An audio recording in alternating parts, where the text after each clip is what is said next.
When you're immersed in the ocean during winter, at night, in the cold, you feel alone. It may sound bad, rather scary, but I started swimming at night for this very reason, to be alone. The sea and I share a symbiotic relationship. I especially love it during the winter, when the beach is deserted and I have the waves all to myself. I choose to live by the sea for this very reason. I don't believe I could live in a city that's not by the sea. I need it close. I need to know that I can stop and take a look at it whenever I want and dive into it if I feel like it. But something happened during the pandemic. The beach of my hometown, Castle Rock in Northern Ireland, filled up with what I think were people fleeing the city to seek contact with nature. I swear, I can be the friendly type, but a crowded beach is not for me. So I started going into the sea at night. I would go out with my board catching waves. Then I started swimming, covering longer and longer distances in the pitch black Atlantic. I only had my dog, Blighton, with me, and he would stand, look out from the shore, waiting to go back home for our usual late night snack.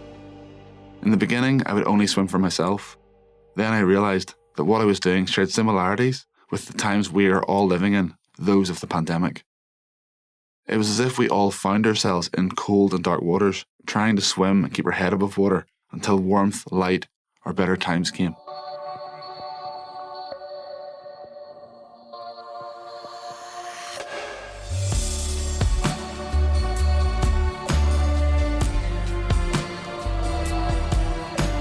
My name is Mennie. I'm a surfer, and this is Tangles, a podcast that tells us the challenges and the burden weighing on the mental health of those who suffer from a disease. Tangles is a Cosa media podcast brought to you by Angelini Pharma.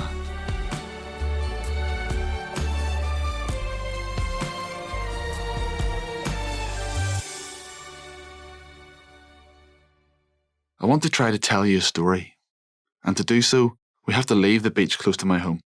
We're still in Ireland, but we moved 140 miles south to Dublin. We hear people speaking excitedly, running, we hear batting sounds. We're on a cricket pitch. I want to start from here to meet the real protagonist of our story. Her name is Emma Beamish. Emma spent many years on a pitch just like this one, training, running, sweating. Emma is Irish like me, and she was born in a family of athletes. Her mum is a tennis player, her dad a sailor. She started to play sports very early, and she fell in love with cricket when she was only 9 years old. Her career as a cricketer spanned several years, and Emma achieved significant results. She was named Player of the Tournament at the Women's Under-21 European Cup, participated in the 2005 World Cup in South Africa, and had the opportunity to travel all over the world for 10 years, thanks to the sport she loved. Basically, she's used to challenges, even really tough ones to be fair. Indeed, when she was 14, Emma learned she had a form of epilepsy called idiopathic generalized epilepsy, or IgE. According to the World Health Organization, there are 70 million patients affected by epilepsy today.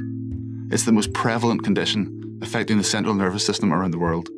But these figures hide very different stories. The word epilepsy contains very different pathological conditions, and some say it'd be better to talk about epilepsies in the plural to stress this aspect. In short, all experiences differ from one another. This becomes particularly true when it comes to people affected by epilepsy. Emma and I spoke through the screens of our laptops, but despite the distance, it felt like talking to an old friend. It must be because we found out that we spent our holidays in the same place when we were younger. What are the chances of that? In any case, the first thing I wanted to ask her is how and when she learned she had epilepsy. So when I was 14, I was in boarding school in King's Hospital in Dublin. And if memory serves, God, that's how long ago it was. It gets longer and longer. I had a seizure, a full tonic-clonic seizure. And the nurse in school rang my parents, and I think it was at night. And it came about because of a very stressful series of events in my life. My parents had told me we were moving to England, and also I was doing the junior certificate. So it was just, I think, numerous things. So we then went to the doctor. I had I think it's called an EEG, and they put me on medication. And that's really kind of all I knew about it. I didn't know much more other than I'd had a fit, but I wasn't even aware I'd had a fit because you're unconscious when it happens. When an event disrupts our life, the first thing we want to understand is what it is. We wonder what are the causes that led to the event, why it happened, what we can do to prevent it from happening again. Well, we don't always get clear answers. I always call it the black magic or the dark arts of epilepsy. They don't know. My epilepsy is a type that they don't know why I have it. I've been in other stressful events and nothing happens. And that's where I think the frustration of dealing with this illness, there are no really clear lines of if you do X, Y, and Z, you'll have a seizure. We definitely know there are what I would call stressors, and you try to minimize those where possible. But I mean, everything for things like moving house, getting married, they are hugely stressful. But I was fine with all of those. So it's very hard to tell. Teen years are a very peculiar time in life, to say the least. I think we can all remember feeling lost while growing up, when our childhood has just gone by in the glimpse of an eye and adulthood is around the corner waiting for us. I can only imagine that the idea of being diagnosed with epilepsy at that age would be a rather sensitive matter. I believe, for example, that I would have given a lot of importance to what others thought of me. I asked Emma what it means to be diagnosed with epilepsy in your teens. Was she scared of people judging her? I think when it happened to me, it was such a shock. No one in my family suffers from epilepsy. We hadn't seen it around. We hadn't heard about it. And I was more like, what the hell has happened? What is this? And I wasn't overly concerned with how people viewed it because I was as curious as anybody else and I didn't know. And I think very much people are led by your reaction to events as well. I think naturally I was very open about it. I was like, yep, I don't know what it is. Let's try and find it. Fortunately, I think kids are actually pretty good sometimes. You can get lucky and unlucky, I think, as with all of life. And my experience was just people wanted to know, are you okay? Or that's a bit strange. And I'd be like, yeah, no, I've no idea either. So I think by being equally open about it, it helped relax my peer group. Clearly, Emma was already pretty tough at 14 years old. Despite this, she had to learn to live with a constant challenge, a sort of reminder that she had to take care of herself.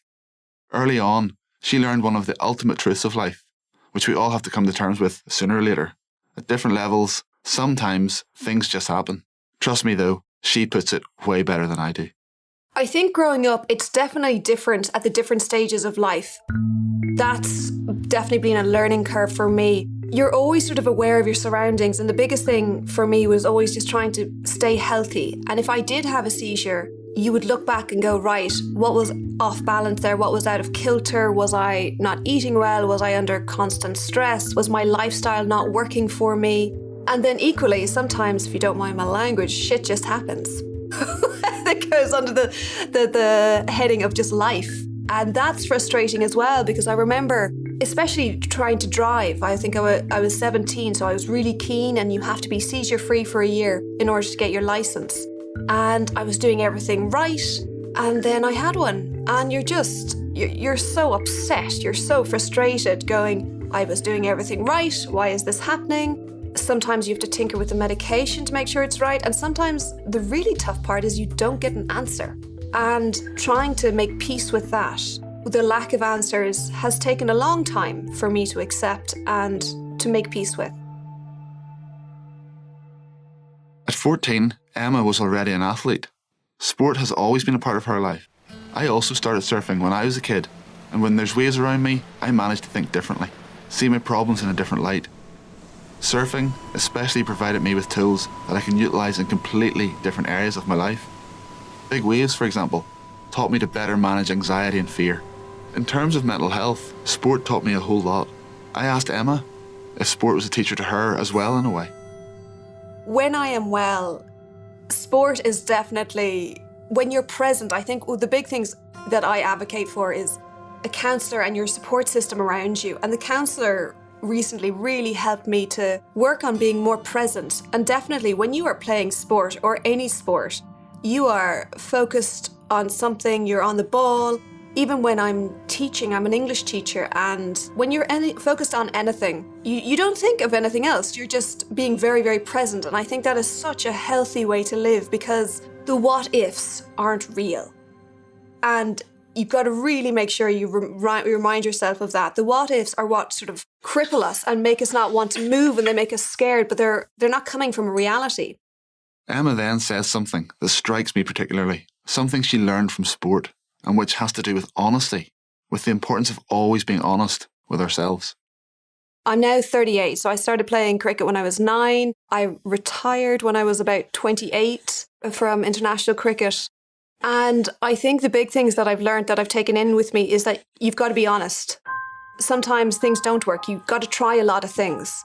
And especially with my health, I've tried a lot of things. And interestingly, my anxiety, I don't want to say depression, but sort of depression really came to the forefront after I'd finished playing, because I think when you are fully immersed in sport, that's a big, huge part of your identity. You're continually focused on it. When I had seizures when I was younger, I would just go, okay, had a fit. And they were big fits. Like, I've lost my front tooth. I've written off a car. My shoulders popped out. I've smacked my head around. I really cut myself up. They weren't small seizures. But my attitude was always like, oh, sure, it's grand. Let's keep going. Let's keep going. And I was focusing on the small thing, thinking, that's the right thing to do. And I used to give talks about it, saying, just keep moving forward. And then as an adult, I learned, actually, no, I need to stop and acknowledge those events, and that to say, God, they were really scary, and be honest about how I felt about those. And I found that as a result of, again, the behaviours that make you successful in sport make you successful in life. You reflect what works well, what doesn't. Let's try something else. And again, being open to trying new things and different things, everything from God. Well, I guess sport somehow encourages you to take care of yourself. Everyone has routines in order to perform at the top level. And I think that's the same in life. If you want to achieve anything, you've got to make sure you're looking after all the different areas. So that's everything from your physio, your psychologist, your nutrition, your own mental health. There's a myriad of things that you need to make sure are working in order for you to perform. Sport was and remains important to Emma, but she has always studied and invested a great deal in her education. She obtained a diploma in journalism and media studies. She continued as a cricket instructor and engaged in raising awareness of epilepsy, publicly sharing her experience. In 2011, she also addressed the European Parliament. She believes in sharing. Today, Emma, as she said herself, is an English teacher. She is one of those open-minded teachers who likes talking to her students in a blunt and honest way. She also talks about epilepsy with her students and tells me that there is still prejudice which is hard to dissipate. The history of epilepsy is tangled in prejudice, and some rather ancient. For example, even the Code of Hammurabi contained laws against those who suffered from it. In short, epilepsy, as many other diseases, is not just a private matter. I'm very open about it, and as a result, I've given a number of talks. And when I teach in school, and because epilepsy is so common, there's always students, and I know people that have it. And you would talk about it with friends and everything, and all you can do is offer advice and explain your experiences. You can't tell people what to do. They have to arrive at that decision themselves, because they won't be open to it, or they might be afraid. What upsets me the most, I think, is I know some people who aren't open, who don't feel they can be open about their epilepsy at work because of judgment, and also seeing what I've experienced, seeing what I've gone through sometimes, dealing with discrimination. That's really hard. For students, when I talk with them, they're not okay with it sometimes. They want to hide it. It's interesting because you just let them watch how you deal with your own epilepsy. So I would talk about my epilepsy to all my classes. And I say, guys, ask me any question you want. You couldn't embarrass me. And we have a bit of fun with it. And you see them a bit nervous to begin with about questions. And they're like, oh, miss, do you ever wet yourself? And I go, nope, not so far. And I go, guys, you try and make, not make light of it, but you make sure that they feel open. Because I think a sense of openness is great about this. I don't have all the answers. I have my experiences, which I can talk to them about. And otherwise, it's really good for kids to recognize that I am being honest about who I am, ultimately. While swimming in the Atlantic Ocean at night, the scariest times were when the sea was calm. The quiet made me feel uneasy because I was scared that a sudden wave was about to come, or a danger that I hadn't anticipated. I was alert, trying to prepare myself to face something that I could not predict. When the sea was rough, it wasn't pleasant, but I knew what to expect, so oddly enough, I was more relaxed. Sometimes when our fears materialise in front of us, we're forced to face them, and perhaps this makes us stronger.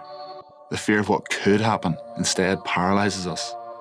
In any case, everyone has their own personal relationship with fear, and I wanted to learn how Emma experiences it.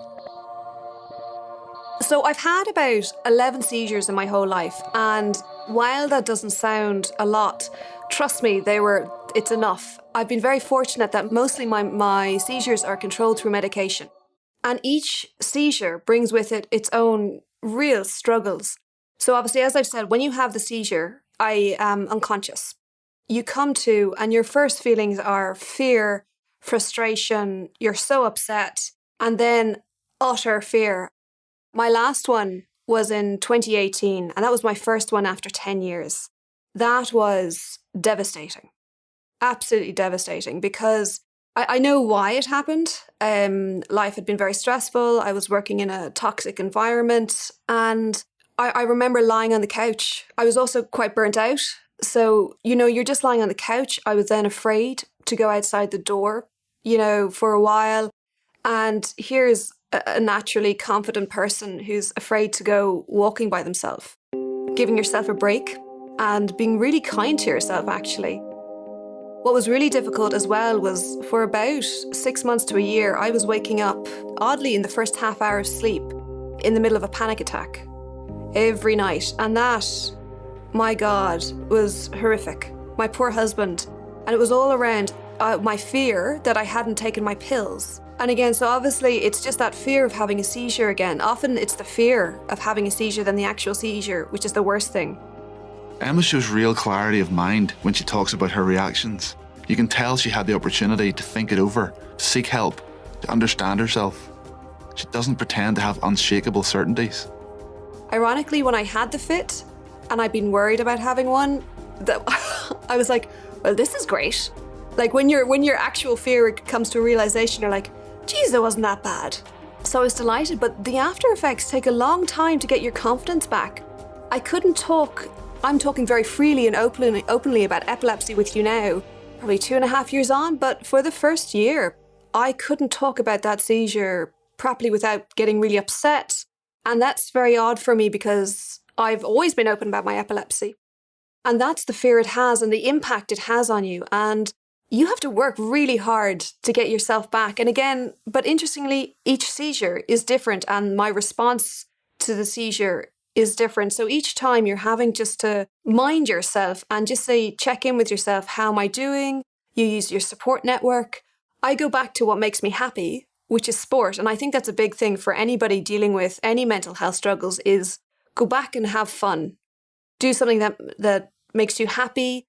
Again, you look after yourself. That's everything from nutrition, walks, air, even getting up in the morning, having a shower and putting on fab clothes, and it's just great, but it is very difficult sometimes. I want to go back to the cold and the dark waters of the Atlantic, where you must have understood it by now. I feel very at ease. In particular, I want to go back to those nights when I used to swim during the pandemic. At first I thought I was only doing it for myself, to feel good. Then I realised I could do more. Those swims became a project on mental health, and I committed to covering a total of 100 kilometres in the black waters to raise funds and spread awareness of the topic. That's why I swam in the cold and dark every day for 3 months. I learned so many things. I know it sounds cliché, but it's true. For example, when you're immersed in cold water at midnight, it's dark and you cannot see. You can try all you want, but there's poor visibility and you have to accept that fact. You can't maintain total control, or at least you can't rely on your eyes. But once you stop focusing on the vulnerability and your weaknesses, you realise what you have. You can rely on your other senses. And the other senses, one way or another, become stronger. I don't wish to idolise any disease or anything like that, but I do wonder if difficult situations and our own limits can teach us something. Emma embarked on a journey that made her think not only about her disease, but also about the way she experiences it. I asked her what it means to possess this awareness and what she learned on her path. I think the hardest journey that I have had is to accept that I have no answer for it and never will. That's been the upsetting part, and when it's not going well, my God, that's really hard. When your epilepsy is under control and is fine and your life is going well, it's good. You know, you're able to be confident about these things. When you're up against a wall and you just go back to, right, what do I need to get myself better? That's really hard. Definitely what's helped me become better about talking about it would be, and I speak very openly about the counsellor, you know, just accepting, being kinder to myself actually, and going, you know, I'm not okay sometimes, and saying that to people. But I think ultimately I've been on a journey. I've always been open about it because I've never known about it. I continually learn about it. Every human has limits. Every human has to face adversity, some challenging, some less so. But I believe that all of us, one way or another, have to learn to keep our head above water in dark seas, while figuring out how to work with what we've got, and at least learn something while trying to get out.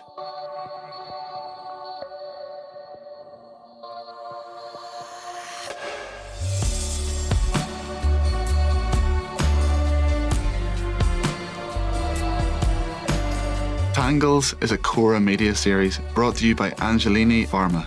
Editorial development by Sarah Poma and Ilaria Oru. Translation by Francesca Ravaldini. Studio recording by Kieran McManus at Kaboom Studio in Belfast.